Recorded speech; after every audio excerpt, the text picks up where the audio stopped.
Eric Johnson-y influenced intro for this video. I'm not sure if I'm ever going too long on these intros. Some people like it, some people don't. We'll see.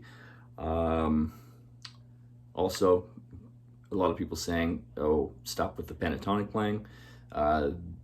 That was a majority of Mixolydian in G and Lydian in F. So there you go. No one ever complained that Angus Young ever plays too much pentatonic. No one ever complained that Eric Johnson also ever played too much pentatonic. So on that theme for this video, so you've already hopefully seen the title, why I'm going to stop using George L's cables. So a little bit of backstory. I've used George L's cables for 25 years probably. I purchased my very first George L's cables from George L's daughter at an Anaheim NAMM show where they had a booth. Obviously, I'm a big Eric Johnson fan, so you know the hunt for tone started very early on. So this is one of those very first ones that I ever purchased. I think the next year, a couple of years later, I went back and purchased more. So this is maybe a couple of years newer, but this is the thicker stuff with brass ends. So I have been using these George L's cables consistently for what must be over 25 years. So those were the first ones that I got, and the reason why, I mean, I only got them from the stall at NAMM in Anaheim was because that was kind of the only place other than maybe ordering them online that I could get them, especially as a kid. Later on, I ended up getting some, like one of the patch cable kits.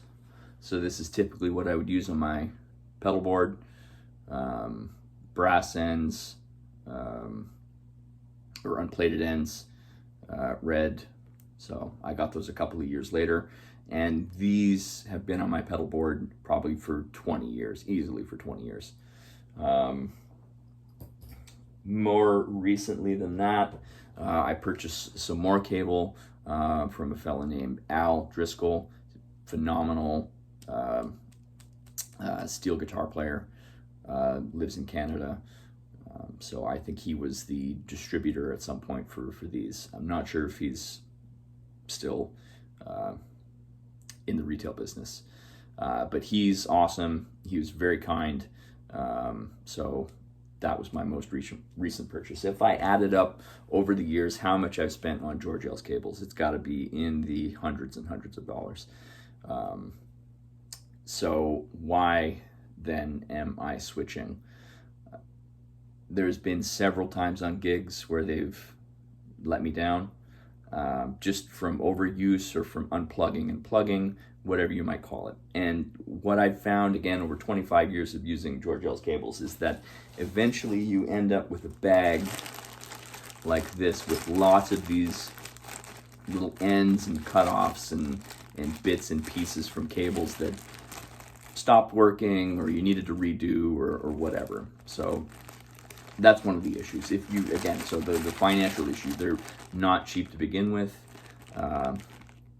And after a while, they do end up sort of like depleting in supply because you're always cutting off sections to make new cables or to fix old cables that are not working anymore.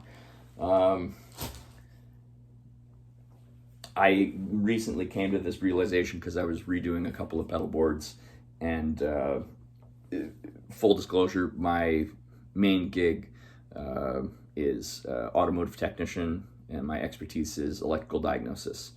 So I'm always have a multimeter, and I always have wire repair tools, and not cheap wire repair tools. So I was making up a couple of cables, got out my trusty ohm meter to ohm these things out, and I could not get a consistent reading on the ohm meter, even if I cleaned the unplated ends. So a friend and I were talking about this, and we decided that, okay, we're gonna step into this world of Mogami cable and square plugs. So a while ago, both him and I decided to put in an order, and we made our own cables. So again, the square plugs with the, I can't remember the exact Mogami cable, but it's the thinner stuff for the 400 series plugs.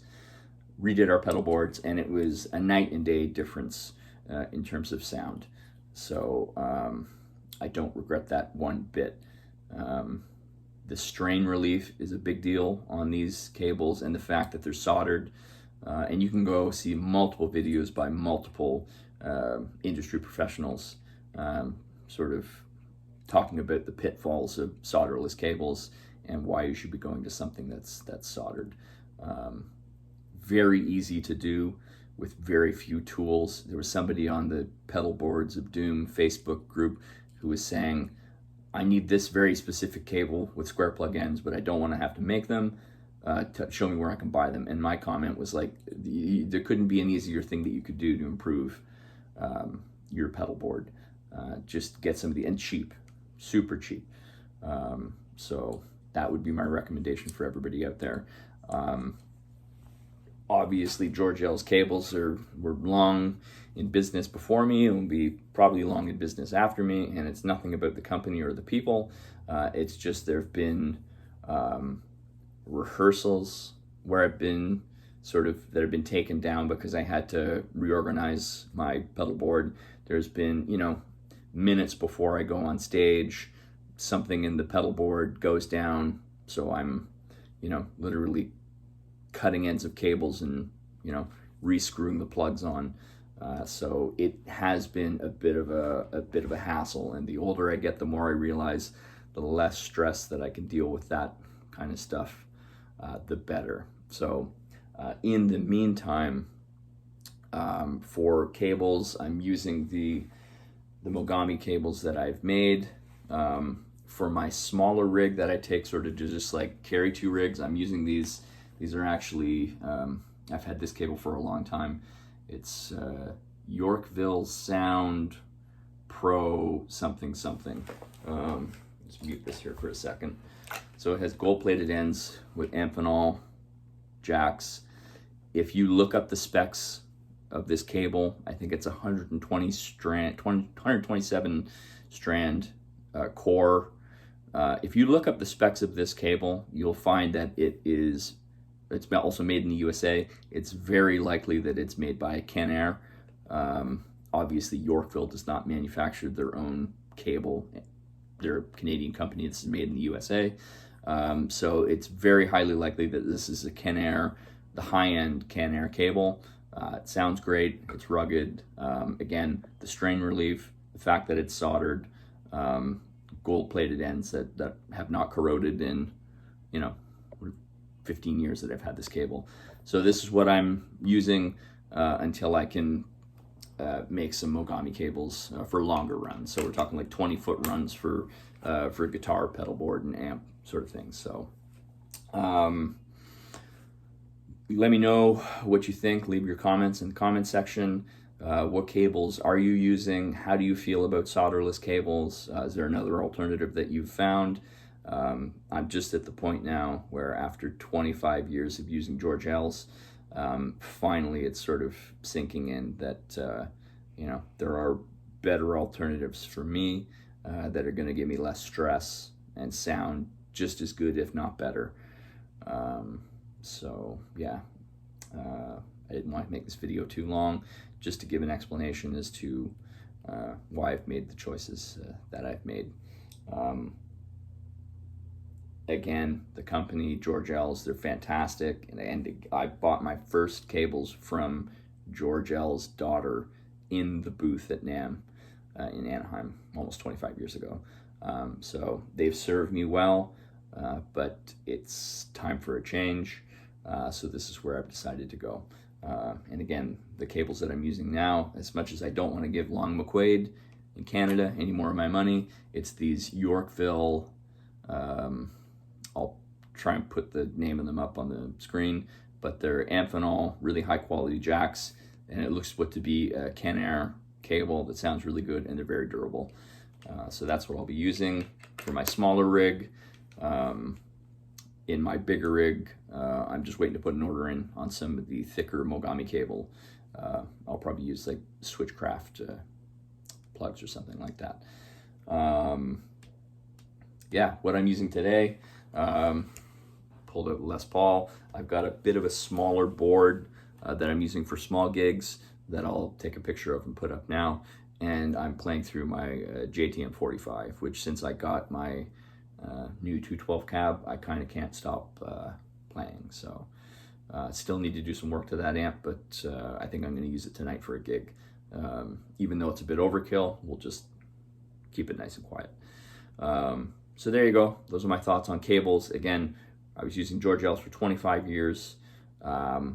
They sound fantastic. It's great that you can make on the fly solderless cables. In the end, they've let me down a couple of times, and it's kind of a stress that I just don't want to deal with. And I've found a better solution. So soldered cables from here on out. Let me know your opinions in the comments, and yeah, everybody have a great day. Thanks. Bye now.